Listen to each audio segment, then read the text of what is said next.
I'm Rob Jr. with the GermanToolTruck.com, and this is our GT-NBlaster. This model here, as you can see from the front chart, it's a Kit G. It comes with everything in it, all of our parts and tools for that are current as of right now. These are the tools we're going to use to get the box opened up and the tool put together.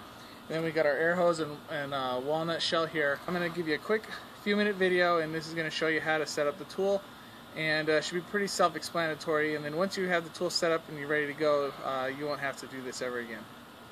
First thing we're going to do, open up the box and go through it. Now a Kit G comes with the most parts. BMW gasoline, Mini Cooper gasoline, Volkswagen Audi BMW V12, BMW diesel, BMW diesel, a 3-pack of probes for the BMW diesels, a 2-pack of probes for the BMW diesels, and then right down here at the bottom is going to be our gun and instructions on how to set up the tool. Once we've gotten everything out of the box, now we want to take the drum, set the box out of the way, and this is our tool. Now we're going to show you how to set it up. All these runners and probes you can set aside because we don't need these yet. We're going to stick strictly with the gun. So the bag that we're after is the bag that has the gun in it and the instructions. Go ahead and open it up, pour it out, discard the waste, and inside the gun are 2 set screws right here, one at the front and one at the rear. The rear one is where we access the jets depending upon your air pressure. Inside the instruction kit are 2 other jets. There's a jet inside the gun, and then the instructions on how to calibrate the jets depending upon your air pressure. If your gun is running right around 110 psi, the silver jet is installed inside the tool and you won't have to change anything. If you're running more than 110 psi, there's a jet that has a smaller bore and restricts the airflow. If you have less than 110 psi, there's a jet that has a larger bore and it allows more airflow. Ideally around 110 psi is what you're looking for.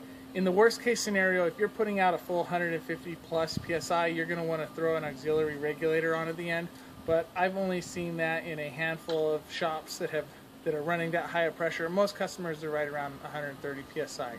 So at about 130 psi, you can calibrate it with the jets that are included. So the first thing we're going to do is install your air chuck. Now you're going to supply your air chuck because you know what your system runs, but just go ahead and run a male air chuck right into the back of the gun, and with your wrench tighten it up just snug, and you can set the wrench aside. And now what we're going to do is we're going to go through the parts that come in with the instruction packet and explain to you how to calibrate your gun if you're running more or less than 110 psi. Inside the instruction packet is an Allen key, 2 jets, and a rubber washer. Now if you look at these 2 jets, there's a black jet that has a large bore and a gold jet that has a small bore. If you're running less than 110 psi and the silver jet's not working for you, you want to go to a bigger bore which will allow more airflow. If you're running more than 120, 130 psi and you're not getting the right amount of vacuum through the tool, you want to go with a smaller jet, and that will restrict the airflow. Now I'm going to show you how to service the jets. So inside the tool are 2 set screws, as I mentioned earlier. You want to go in through the back set screw, just undo it a couple winds without losing that set screw, and this is the part of the tool that we want to access. You take the Allen key, push it down the front, and it's going to remove the jet right out of the back here. And this is the silver jet. This is the normal size, right around 110 psi, that likes best. Now, inside here is another rubber washer that holds the jet firmly in place. The washer pushes onto the big side of the jet. And then from there, with the washer on the back side, gets dropped into the hole, and that's how you change your jets depending upon your airflow. Once that's pushed down in, Take your gun, squeeze it all together, and lightly retighten that screw so the gun doesn't come apart. And you're good to go. Now, if you need to change your jets, that's the instructions on how to change your jets. So we're going to start with a couple handfuls of walnut shell. We're not going to throw the whole box in. And what we want to do, if you come take a look at this, just a little bit. If you fill it full while you're calibrating the gun, you're going to have to dump it all out. So just throw in a little bit. And if you look down at the base of the tool, there's a hole right here at the bottom of the hose. Now that's normal. What this does is this allows air to be sucked in with the hose and supply air with the charge inside the hose to the gun. That way the hose doesn't completely fill with walnut shell. So you attach your tool up here at the front, hook your air hose up, and you start pulling the trigger. And here comes, and you can start seeing walnut shell falling right out. That tells me that I'm getting good vacuum with the air pressure that I'm running on.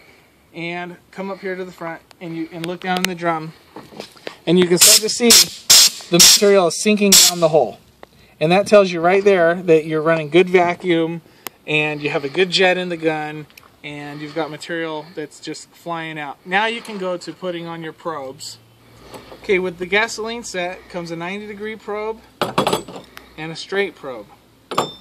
When you're calibrating the gun, you want to set up the calibration of the gun without the probes on it. Once you start putting probes on it, what's going to happen is you might have to remodify your jet. Because as the air gets pressurized up through the tool, and it creates vacuum here with the jet that's installed, to accommodate a firewall where you're having to work over the back of an engine like a Mini Cooper, you have to use a 90-degree probe. Now, with some customers who are running too much or too little air, depending upon the jet size, this creates back pressure.